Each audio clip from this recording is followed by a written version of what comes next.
Render শেষ হওয়ার পরে এরকম একটা ছবি আসবে, একদম ক্লিয়ার। তো হচ্ছে এরকম। তো এটা আর জি, এটা আবার বি তুললে এরকম। এখান থেকে এই যে সেভ কারেন্ট চ্যানেলে যাব, যাওয়ার পর ডেস্কটপ অথবা যে কোনো জায়গায় সিলেক্ট করবো, করে একটা নাম দিয়ে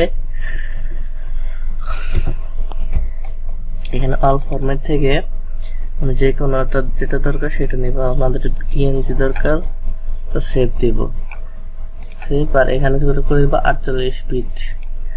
আবার জেপিজি দরকার হলে জেপিজি দিয়ে সেভ।